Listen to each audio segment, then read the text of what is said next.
आज या ठिकाणी अमरावती शहर जिल्हा काँग्रेस कमिटीचे अध्यक्ष श्री बबलूभाऊ शेखावत यांच्या अध्यक्षतेखाली ही मोठं आंदोलन झालं। आमच्या दोन मागण्या होत्या।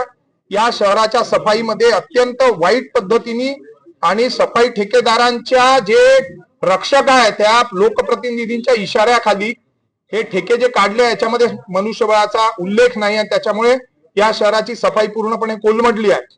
मागच्या वेळेला आम्हाला त्यांनी आश्वासन दिलं होतं कमिशनरांनी की 55 कर्मचारी त्या प्रभागामध्ये राहतील, अशी त्यांच्यावर सक्ती करण्यात येईल।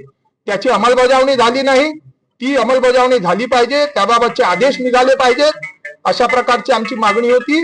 सोबतच आमची ही मागणी होती की अशा प्रकारचे जे 55 कर्मचारी आहे ते सर्व कर्मचारी हजेरीवर हजर राहतील। आणि म्हणून आम्ही या मार्फत सर्व नागरिकांना आता आवाहन करणार आहे की तुम्ही स्वतः रोज हजेरीवर जा आणि बघा 55 कर्मचारी त्यांचे हजर आहे की नाही आहे, आणि त्यांच्यावरती नियंत्रण आता मिळवण्याचं सर्व काम या शहरातले नागरिक करणार आहेत। दुसरी आमची मागणी अशी होती की या महानगरपालिकेने मालमत्ता कर ज्यांनी भरला नव्हता त्यांच्यावर 2% व्याज लावून शास्ती लावली होती, म्हणजे दंड लावला होता। ज्या लोकांनी आता दंडासकट पैसे भरले व्याजासकट, आता यांनी व्याज माफी करून टाकली कोणाच्या तरी सांगण्यावरून। तर आमचं म्हणणं असं आहे की ज्या लोकांनी प्रामाणिकपणे व्याज भरलं त्यांचं व्याज वापस केलं पाहिजे, किंवा त्यांचं तुमच्याकडे असलेलं जे व्याज आहे पुढच्या वर्षीपर्यंत त्याच्यामध्ये तुम्ही 2% त्यांना व्याज दिलं पाहिजे।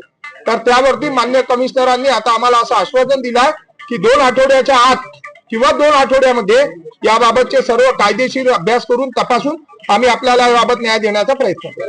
नाही, पाऊल म्हणजे काय, त्यांना आम्ही सांगितलं जे काही तुमचं म्हणणं आहे आम्हाला लेखी द्यावं लागेल। हा देश घटनेने चालतो ना, 2 समान नागरिकांमध्ये समान कारणांसाठी असमान निर्णय नाही करतायत। आम्ही कोर्टामध्ये जाऊ, कुठेही जाऊ, आम्ही आमच्या पद्धतीने लढू, पण ज्या लोकांनी प्रामाणिकपणे व्याज भरलं त्या लोकांच्या पाठीशी उभं राहण्याकरता कांग्रेस पक्ष सदैव तत्पर राहणार आहे, त्यांचा लढा आम्ही लढत राहू। राष्ट्र प्रवाह न्यूज चैनल को फॉलो करें ऐसी ही खबरें देखने के लिए।